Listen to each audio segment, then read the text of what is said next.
RRB, l'invité du matin. Bonjour Gilles Ménage. Bonjour Nicolas Legrand. Et ce matin, avec votre invité, on va s'intéresser à la Chambre territoriale des comptes puisque vous recevez son président. Oui, c'est le président de la Chambre territoriale des comptes qui est notre invité ce matin, Jean-Yves Marquet, bonjour. Bonjour. Et merci d'avoir accepté notre invitation. À quelques jours de votre départ, puisque vous quittez la Nouvelle-Calédonie après un séjour qui a duré 7 ans, ce qui est très long, ça vous laisse évidemment une impression, c'est pas assez long pour vous. C'est la loi, donc ce n'est ni long ni court. C'est le terme légal du mandat de tous les chefs de juridiction en Nouvelle-Calédonie, 7 ans. Quel souvenir vous allez garder de ce séjour ? Comme je l'ai écrit, ou je vais l'écrire dans une lettre adressée à tous les interlocuteurs que nous avons eus ici pendant les 7 ans de mon séjour.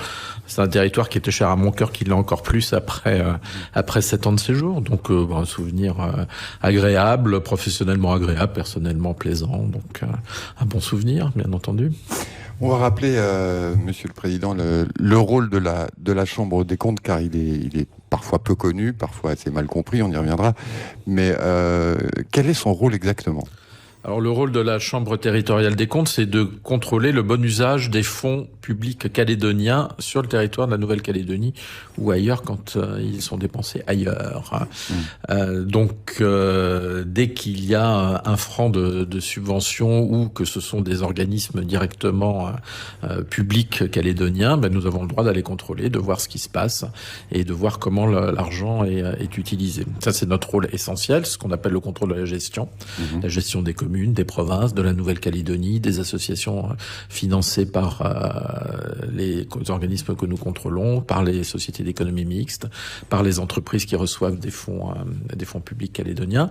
Le deuxième rôle, c'est notre rôle juridictionnel, qui fait que nous sommes des magistrats, qui est le contrôle des comptes, d'un point de vue juridique, de voir si les règles juridiques sont bien respectées par les comptables, les affectations sont les bonnes et qui donnent lieu à des ordonnances ou des arrêts des jugements de la Chambre. Et le troisième rôle, c'est le rôle budgétaire dont on a beaucoup parlé ces derniers temps, c'est-à-dire lorsqu'un budget public calédonien n'est pas voté ou est voté en déséquilibre, eh bien le dossier est transféré à la Chambre territoriale des comptes qui arrête des propositions pour que le budget soit arrêté après par le Haut-Commissaire de la République. Alors vous avez publié depuis toutes ces années de très nombreux rapports avec de nombreuses recommandations. Est-ce que vous avez le sentiment globalement que ces recommandations ont été suivies, que ces rapports ont été utiles ? Utile, oui, parce que même si les recommandations ne sont pas suivies, ils sont utiles en ce sens qu'ils informent l'opinion publique sur ce qui se passe en Nouvelle-Calédonie, comment l'argent y est utilisé, et après c'est aux électeurs calédoniens de faire leur choix en fonction des recommandations et des constatations que nous faisons. Sur ce qui concerne les communes plus précisément, il y a une obligation pour les communes calédoniennes de rendre compte au bout d'un an de la mise en œuvre des recommandations de la Chambre territoriale des comptes. On se rend compte qu'en général le taux de mise en œuvre est relativement bon, mais c'est en grande partie autodéclaratif, donc c'est à prendre avec certaines réserves, mais en général sur les communes le taux de mise en œuvre est bon. Sur les autres organismes où il n'y a pas cette obligation de suivi, nous avons tendance à refaire des contrôles au bout d'1 an, 2 ans, 3 ans pour voir si les choses ont été mises en place. Il y a des situations où effectivement des cas où les recommandations sont suivies, d'autres où elles ne le sont pas, donc on les réitère. Est-ce que globalement on sait que pour un contrôlé c'est pas forcément agréable d'être contrôlé justement ? Est-ce que vous avez eu le sentiment parfois d'avoir des difficultés, de pouvoir avoir accès à tous les documents ?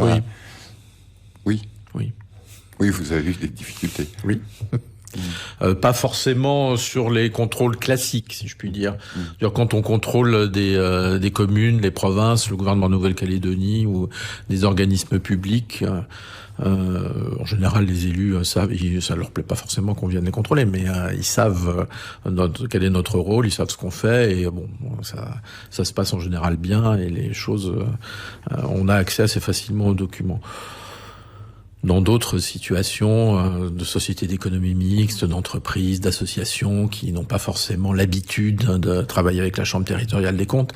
Disons qu'il y a quelquefois une sorte d'incompréhension de notre rôle. Alors justement, il y a Mais on arrive à nos fins. Oui. Il y a parfois un certain nombre de rapports qui ont étonné, c'est-à-dire dans la concomitance entre l'actualité et la sortie d'un rapport. On pense au secteur du nickel, par exemple. Oui. Est-ce que c'était bien le moment de sortir un rapport sur la doctrine nickel de la province Nord ? Oui, est-ce que c'est jamais le bon moment, de toute façon. Donc, oui, voilà, c'est des effets de calendrier qui font que nous ne maîtrisons. C'est pas nous qui maîtrisons tout le calendrier. Donc, à partir du moment où on avait décidé de travailler sur le secteur du nickel, il était clair que nous devions travailler sur tous les aspects du secteur du nickel, c'est-à-dire sur toutes les provinces et sur toutes les entreprises. C'est ce que nous avons fait. Donc, il y a beaucoup de rapports qui sont sortis. Il va encore y en avoir d'autres qui vont sortir. On a tout fait en même temps. Je pense que si on s'était focalisé sur telle ou telle partie du territoire ou sur tel ou tel type d'entreprise, on nous aurait aussi reproché de ne pas faire correctement notre travail. Donc le parti pris a été de tout contrôler. Donc il y a de mémoire une dizaine de rapports qui ont été faits sur le sujet. Encore une fois, après le calendrier de publication, c'est pas nous qui le maîtrisons et cette maîtrise est partagée avec le contrôlé. Oui, le contrôlé doit en prendre connaissance avant qu'il soit rendu public. Tout à fait. Ouais. Alors il y a tout un exercice de contradiction, c'est-à-dire que nous faisons des observations provisoires qui donnent lieu à des remarques des entités contrôlées auxquelles nous répondons. Ils répondent à nos réponses et là on s'arrête quand même. Et après les rapports doivent être présentés devant les organismes collégiaux des entités contrôlées, donc que ce soit le conseil municipal si c'est une commune, l'assemblée plénière si c'est une province, le congrès si c'est la Nouvelle-Calédonie, le conseil d'administration si c'est une entreprise, le conseil de direction si c'est une autre forme d'entreprise.